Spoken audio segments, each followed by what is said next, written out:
After using the ever so popular Core Essentials Battle Belt for a few range trips and some tactical courses that I've been taking, I loved a lot of things about it, especially this ratcheting buckle system they have here. But after a while of using it, I have to be honest, it was a little bit bulky and too rigid for my uses. So I set out to search for something a little bit more slim and streamlined for the perfect, simple battle belt setup. And that's when I came across Advanced Warfighting Systems, or AWS for short. So if you're in the same boat as me, looking for the perfect battle belt to use for that simple and effective battle belt setup, I may have found the perfect two belts for you. Let's get to it.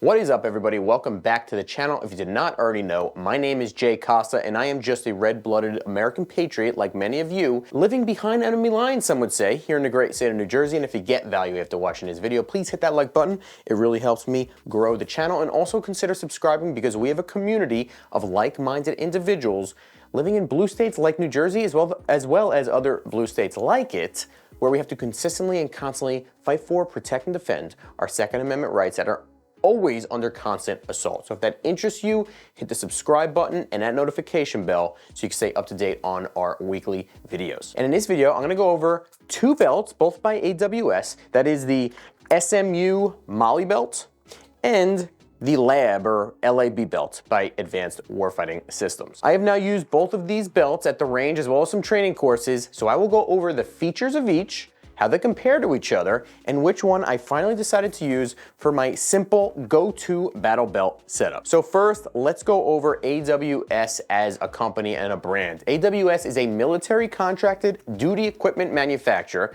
that has been providing duty level quality gear to military operators for decades, and they've built what I would call almost a cult following online. They seem to be a relatively small company, if I had to guess, and they are based out of North Carolina, and all of their products are 100% sourced and manufactured here in the United States, which I love. As I stated, I was looking for a little bit slimmer of a belt than this Core Essentials Battle Belt that I made a review video on a little while back. If you'd like to check that out, I'll put a link in the description box down below, as well as up in the corner right here. So that is when I came across the AWS Lab Belt, or LAB. I'm not really sure exactly how you're supposed to say it. It seemed perfect for me because as of now, I don't really use Molly all that much for my belt attachments.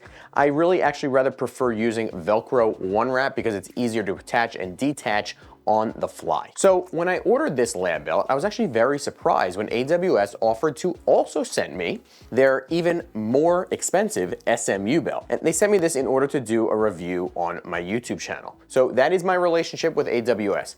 I bought the Lab belt with my own money, and they sent me this SMU belt free of charge for what it's worth. So let's go over the features of these belts. And I'm just gonna get to the bottom line here right away. These are almost exactly the same belt. They are both 1 3/4 inches wide belts made with what they call tack weave dense webbing and a 5,000 pound tensile strength rating. They both are available with either a 1.5 inch inner belt or a 2 inch inner belt, and both have heavy-duty Cobra buckles with or without a D-ring, your choice. Now, both come in multiple different colors and multicam patterns, and AWS has attachments galore available on their website. There is one main difference between the two, and that is the Molly system. You see, the SMU belt here has a Molly system on the outside of the outer belt. This Molly mounting system is made with a composite material, and the thickness of this thing is only 0.03 inches thick, which allows the belt to have that Molly system, but yet also stay very slim. The Molly system is polymer coated and water and tear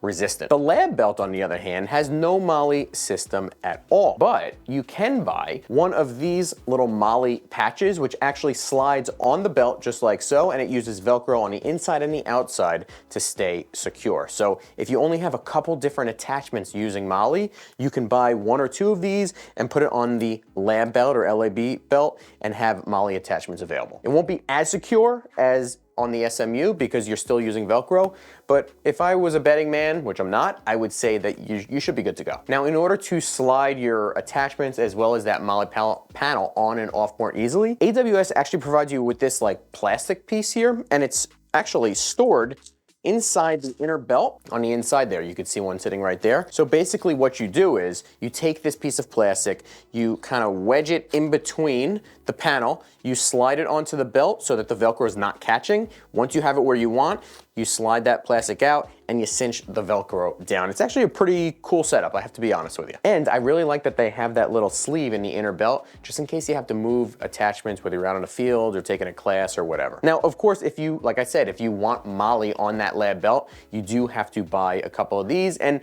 that does add to the cost a bit to the lab belt. So let's actually get into the cost of each of these, because this is one of the deciding factors for me when picking which one I wanted to order for myself. So the AWS SMU is priced full price right now at $160.70, but sometimes it does go on sale. This is not the cheapest belt out there, but certainly not the most expensive either. And with the super high quality of this belt, the military pedigree, and all made in the USA, you simply cannot go wrong even for $160. But let's actually now talk about the lab belt. The lab belt is priced at only $75.70 full price.